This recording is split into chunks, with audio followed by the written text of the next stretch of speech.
So we are going to be we're having Emily Weiss, who is a Tobin student for marketing at the moment, and a graduate, Christopher Canadeo, who is the director of EGC Group. Gotta say, it's a tough act to follow.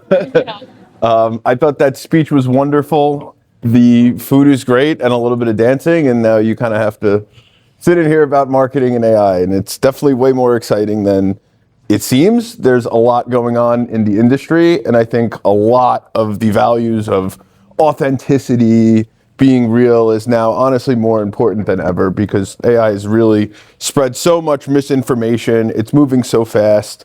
Thank you guys for having me here and looking forward to a great discussion. Yeah, we're at a very pivotal time right now in marketing and technology because a lot of people just tend to not trust what brands are putting out, as was said earlier.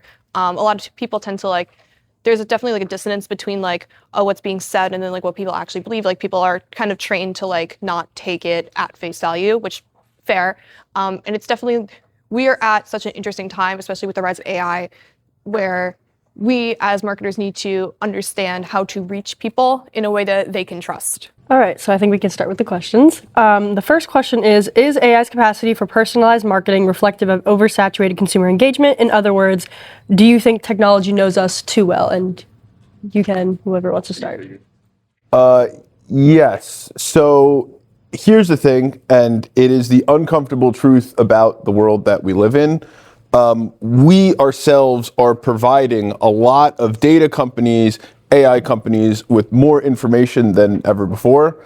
I mean, every purchase you make, every social media post that you like, all of that is informing these models to create specific IDs that serve you ads based on what you think that you like, and really has a stronghold over your preferences. There's never been more data points out there than there is right now, and it is no secret that a lot of these major companies are kind of harnessing all of this information. That being said, there's also, as you say, a lot of slop, so a lot of really bad ads, a lot of misinformation, a lot of stuff that just, you look at it and you know that it feels very inauthentic. So I do believe that because of just the absolute noise and the disruption and the sheer volume of bad work, that being authentic is something that can really help you stand out and differentiate within any space, but advertising especially. Yeah, we're at a very strange point with technology right now. I mean, just this past week, a news story came out about how Madison Square Garden has almost like a government security system where they have facial recognition and all that kind of stuff that they will select certain people, and they can see and they can understand, be like, oh, you posted this thing on Instagram a while back, we don't want you in this building, and they can ban you from the building. There was one woman who literally didn't do anything wrong. She wasn't going into any restricted areas or anything like that, but they kept an eye on her and they didn't want to put her on TV because she was transgender. And the fact that they had 18 pages of information on this woman going in and out of different food service areas and bathrooms and talking to different ushers, all just because they selected her because they didn't want to put her on TV. So things like this, it freaks people out that we're giving so much of our information to these companies and these corporations. It is definitely freaking people out because a lot of times people don't know that they're doing this. Everyone sees to enter this building, you consent to be recorded, but not everyone necessarily understands what that can entail. I mean, think last summer with the Coldplay concert. Fun fact, I was at that concert. But think of that. There were signs all around the venue saying you consent to be recorded upon entering this building, upon entering this venue, and they do a crowd interaction thing every single time. It just so happened that those unlucky people happened to get caught doing something they weren't supposed to do, and now everyone knows about it. It's certain things like that, but you also do consent to having that done if you go into the venue, if you're experiencing, in a weird way, you're allowing it to happen. Next question is, have people become a mere means to an end in terms of marketing, and are campaigns data-driven or more humanitarian-driven? This is definitely more of an ethical question. I feel like it can definitely be a little bit of both. Obviously, the goal of any marketing campaign is to reach the amount of humans, amount of people, as most amount of people as possible. But it can be really hard when, as we were saying earlier, like there's so many data points. It's so easy to see people as simply data points. So stuff like that makes your job really easy where there's a lot of data, because it makes it easy to reach people, to know what they want. But it's also really hard to see them as people and not just data points. Yeah, I'll briefly touch upon the positives of this new world that we live in, and it's mostly from a production and reach standpoint, that now you as a small group or a small cause can really amplify your work through technology, that you can reach much greater heights than you ever could have before. And I'm not just talking about maybe 2 years ago, I'm saying like 6 months ago. The technology is moving so quickly that one person who knows what they're doing and can press the right buttons can really amplify their work to where they're taking over what a whole team would probably be doing. So I think that in itself is really inspiring, because if you are the right type of person who is disciplined, who is really trying to kind of get a hold of these things, you can reach certain heights that you never would have been able to before. So I think that's definitely the positive. It obviously comes with some challenges, but you have all of kind of the means in front of you to really expose yourself and show yourself and do great work that's in competition with a lot of the big companies and those major players. Do you think that as far as being a means or to an end or a metric in the marketing world, this is something that people even do before the emergence of AI? Do you think that it's as big of a deal now that AI is involved, where it can be done more rapidly as opposed to when it was still happening just like at a slower pace with humans? Yeah, I mean, what's funny is that the great kind of work and creative has just always kind of shined through. And even like viral moments like the Coldplay concert, like that piece of content is fantastic and is something that quickly rose to the top, even amongst all of the AI generated noise and the ads. I mean, everybody saw that, and it happened in just a matter of, honestly, minutes and hours. So yeah, so I think that kind of more so speaks to the positives and the acceleration of good work and great work. And again, that's something that is just a very small moment, that if you were to kind of pay for that and to really, like, I don't know, try to brute force things to work like that, it wouldn't be nearly as effective as something that's organic, something that's very human, something we could all kind of relate to. Maybe you have that one friend who shouldn't have done that thing, and then it got shown off at a concert. Maybe not in that grandiose fashion, but I think those human-related moments have a habit of elevating to the top and to being in front of everyone. And I think when you look back at like certain social causes and people, that's still very important, and social media still is great at exposing kind of perhaps the inadequacies of our society, and just kind of leaning into that and having perhaps social campaigns that talk about real issues, that talk about people and things that others need to know about. I think you can do that in really brilliant ways that will feel authentic and not as AI induced. Exactly. To kind of add on to that point, I don't know if you could tell, I'm very into like entertainment. That's the discipline I want to go into. When Barbenheimer happened a few summers ago, for those who don't know, it's when Barbie and Oppenheimer, the two movies, released on the same date, and people made it a double feature. They're like, we're gonna go to this one movie about like atomic bombs, then we're going to this other movie about like this very sparkly pink movie, and they made it a double feature. It was very funny. Companies have tried to do that again, try to recapture that moment, but you can't. It's inauthentic. It comes across as inauthentic. The fact that it was decided by the people, the general public, made it so authentic and real. If a company itself is trying to manufacture it, they better be doing a really good job to make it feel authentic. And by trying to make something feel authentic, it's kind of an oxymoron. So you really have to strike that balance. Very well said. Do you guys have any questions in the class on like AI marketing? Want to make this a little bit more interactive. So like, is there anything maybe you're seeing that you have questions on in just marketing in AI space? Of the LLMs available, which one would you say is best for doing using it in marketing? I would say, if you asked me 6 months ago, I would say OpenAI, ChatGPT.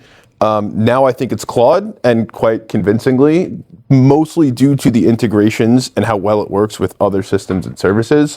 So if you set it up correctly within connectors, you can really have it sift through Excel information, make a PowerPoint for you, Even something that's not natively integrated, it can hook up to your Chrome browser and it can read certain programs and websites in that fashion. So that's something that is like so unbelievably powerful that I never would have even thought of, and is something that the other LLMs have not unlocked, to the sense where you can basically give it a project and whatever it needs, and it can just run. So you can, like, I don't know, wake up in the morning, have a cup of coffee, tell it to do something.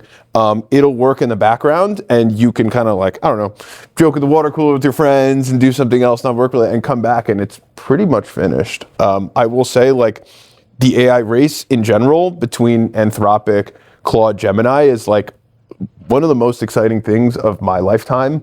Google is a little bit far behind in terms of their kind of development and embracing technology. But I will say, like, for them in particular, they have such a significant advantage because their revenue model is not dependent on like $20 subscriptions of like a ChatGPT and any sort of monthly. Like, they make money themselves. They don't need to go out to Amazon for funding. They don't need to reach out to these major companies and partner with them, and then it doesn't work. Like, I know the video making tool Sora, they had $1 billion partnership with Disney, and basically the energy costs and the actual usability was just something that was not going to work for either side, so that fell through. And for them, like, OpenAI right now is so reliant on partnerships because they don't have a clear revenue model compared to like a Google. So I think Google will always be in it. If I had to rank them, like, I think Claude is doing so many things on the business level. Unfortunately, I think a lot of white collar jobs will change as a result in the next even 2 to 5 years.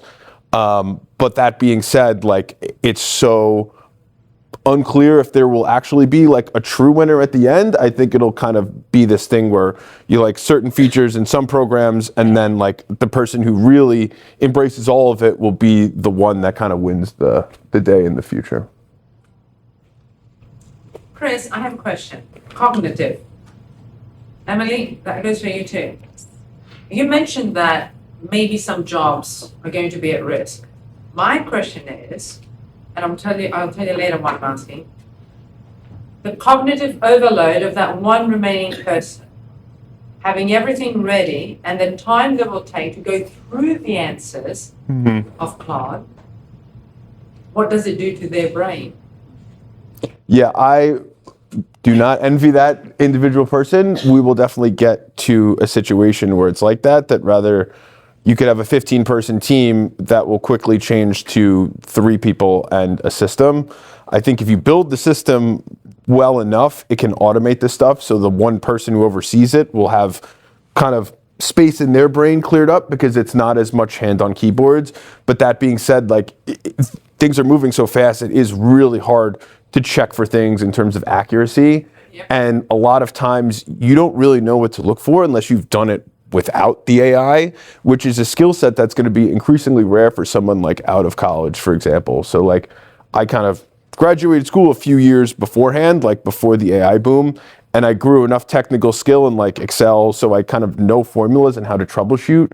Someone who is like only growing up in AI and only reliant on that source, like, they don't really know, like, they get stuck because the AI can't help them because it did the wrong work. So I think that in general is going to be like a very interesting conflict. But to answer your question, like, it's really like the modernization of like problems versus solutions, and there's no easy answer in terms of like how someone should approach a specific problem. Yeah, that's the big problem with children growing up using AI in the classroom, and like, I'm talking like 10-year-olds. I was talking to someone in a different class of mine last semester, 2 semesters ago, and she was saying like she worked in a school and she had the kids do like a couple of like English questions, like answer a few questions about like a text that they had read, and they couldn't do it. They just typed everything into ChatGPT and had the ChatGPT do it. That is horrifying to me. The fact that our youth are so dependent on this, that these technologies, that they can only use their brains as a tool for the AI, not the AI being a tool for them. So I feel like the best way to combat this is to not completely ignore the AI, but just to understand, to have it be used as a tool, as we were saying in the first panel, to make sure that it's because the same thing happened with computers when we first invented computers and when they first became mainstream. Everyone was worried, oh, no one's going to go to the library anymore. No one's going to know how to sift through research and find their own, like find books and texts anymore. People do in a different way. It's just a matter of, again, balancing that, still using our brains, but not completely outsourcing it to a computer, but then reminding ourselves that the computer can do a lot of work for us. It can help us a lot. To add to that, though, I grew up with a generation where we went and referenced encyclopedias, and they even had the salespeople who would go around and you'd get like one letter before you got a collection. Encyclopedias exist, but they don't exist anymore because of that. So I would say, yes, we have other tools, but I'm very impressed by how you carry yourself for your age. And only because I'm not doing age discrimination, simply because I've found as I've progressed, because I had a Packard belt, then I went from the Packard belt to here, so I grew up with it. Facebook came out when I was in college, by a year when I started college to interact, and now, you know, like I'm surprised when I see how much the younger generation is putting on there, not realizing someone's going to look at that when you're being hired for a job someday. You think it's cute or you think it's funny because you're in college and it's age appropriate, but it's age appropriate in public. You know, what we did wasn't. So It's you have a very good point that they're using that, but they're still not, they don't know how to use regular books, I found, or I still find. To sort of add on to your point about that, digital footprint has been added to the conversation as of recently. I've always grown up in a very like digital footprint household because whenever like my dad would hire people for his job, he would like look through all their social medias and things and not hire them based on that. So he was always very, very consistent with me being like, be very careful with what you post, be very careful with what you share online, but not everyone necessarily grew up with that. So a lot of people post things that they do that maybe they shouldn't, maybe things that like, for example, like underage drinking. It's not a taboo at all, but it is still illegal. It's definitely still illegal. So maybe you shouldn't post about it. So, and a lot of people don't know that. And I've heard stories of people who have, like we have a family friend who got fired from her job because she went to a rally that the company was not aligned with, and she lost her job over it. So things like that, because they scanned her face and they saw her in the pictures and they wound up on social media. So you just have to be so careful. You really do have to be so careful. To your point, on a neurological level, I see Australia and Greece now too, is starting to put a ban on the amount of AI that, you know, the younger moms, I'm an older mom, the children that were exposed to from like 2 years old on up, they were just given a little, you know, iPad to just babysit basically. They're seeing now that there's a decrease in white matter in our brain. So a lot of the countries now, even in the US, they're scientifically now talking about the fact that our younger generation has a lesser IQ because they're not able to navigate back and forth the balance of using AI and also implementing, you know, reading a book. I believe it's very tactile, and social IQ is also being, you know, compromised in that sense that people are just sitting there, kids especially, just texting each other, sitting right next to each other. So the social aspect of it also kind of relates to being in business, you know, how they're going to grow up into that business world, reading social EQ, emotional intelligence, and having that all be more of a collaborative effect with AI. And to your point too, Chris, like the younger generation coming out of school, what would be your advice to them as entry level dealing with AI? Because some of those jobs are going to become extinct. I see it in my practice. Some of these young kids are coming out and saying, what do I do? If I was entering college right now, I would try to have as much fun as possible and worry about my career when it comes.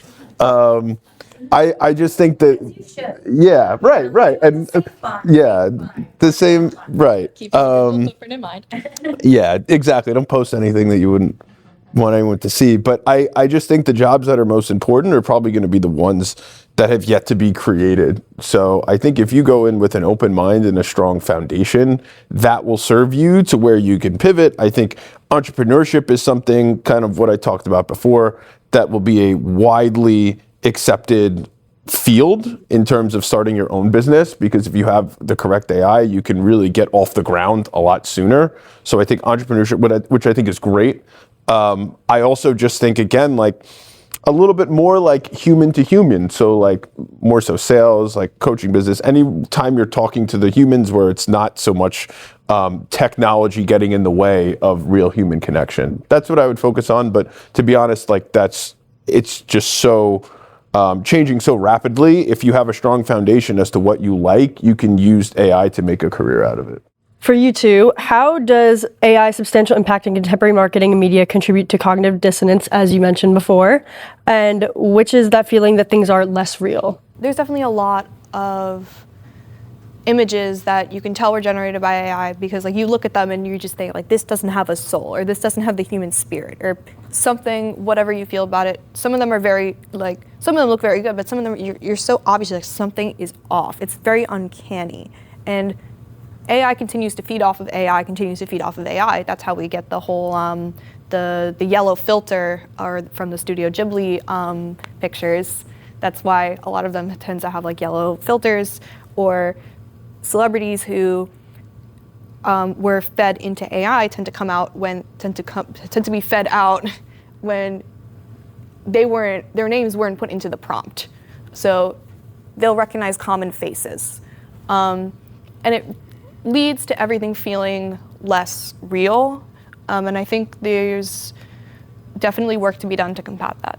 Speaking, you mentioned something about like how it uses other content. Mm-hmm. This actually ties right into that. AI generates content based on human prompts, as we all know, and a lot of the times, if more often than not, it paraphrases exactly what it's feeding back to you. Do you think that this raises concerns about ethical boundaries of creativity? You're a very creative person, so you can comment on this directly first, and intellectual property. Absolutely. There's a lot of issues with, for example, voice actors, people who lend their voices to like animated TV shows. A lot of times they find that they're out of work because, you could always just hire you could just pay a fraction of the cost and have an AI speak the lines for you, and it comes out the same.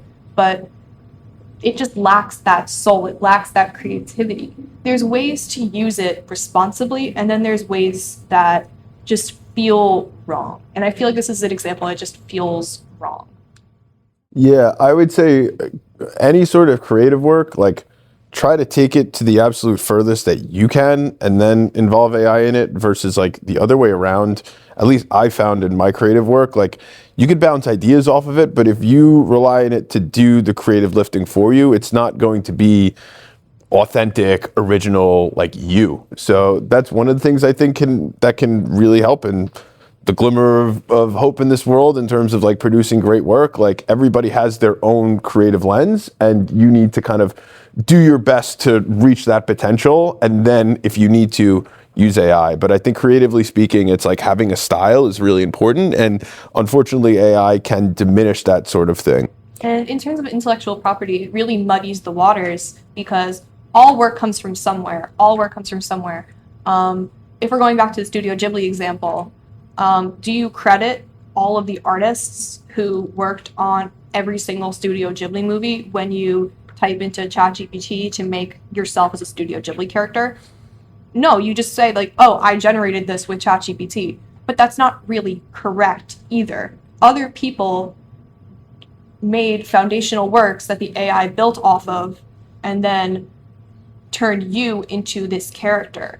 But it's so hard to figure out exactly who to credit and what to credit because, again, like you wouldn't credit every single person who worked on every single movie that this company has ever done, the studio has ever done, because not all of them likely had an input on that specific thing that the AI took from.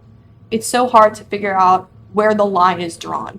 You mentioned something about this before when it comes to brainstorming with AI. As most of us are aware, a lot of the times when you're even just using, say, ChatGPT just to brainstorm an idea, it's going to take whatever you're saying and use it as training to like better itself as a model to then respond to other people.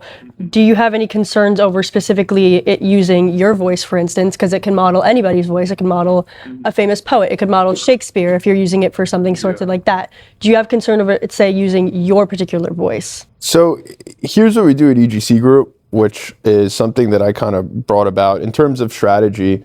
what we do is if there's a problem or a campaign, we have everybody get in the room in this round table, and then we kind of leave this like metaphorical seat for like the ideal customer or the ideal person who you want to reach. And that person is something that is kind of synthetically created through AI. So we have like a lot of consumer intelligence tools we can pull from social platforms.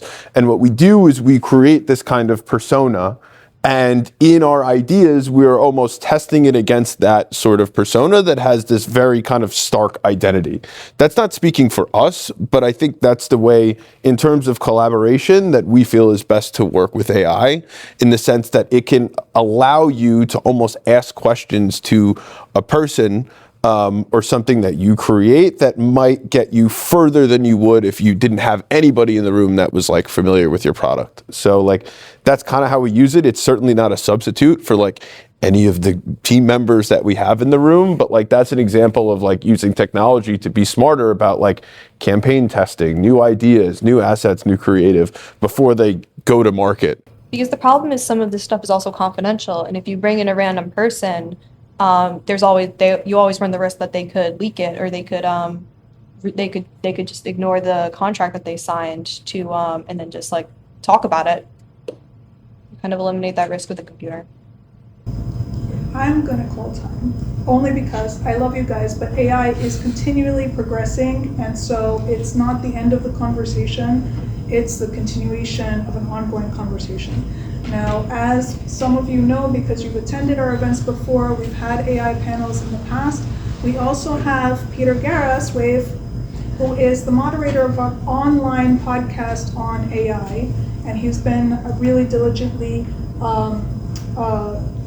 recruiting different speakers and specialists in that industry across the disciplines, not just in marketing, but in computer and business, technology, etc. We had our panel on education, etc. last year, and the conversation is just going to have to keep going on because the nature of AI keeps shifting. The ethical qualities behind it keep shifting. The metaphysical nightmare is macaronia, right behind the scenes, constantly shifting. All right, so it's kind of like water hitting the sand. All right. On that note, I really want to congratulate you guys on a great job and to thank you.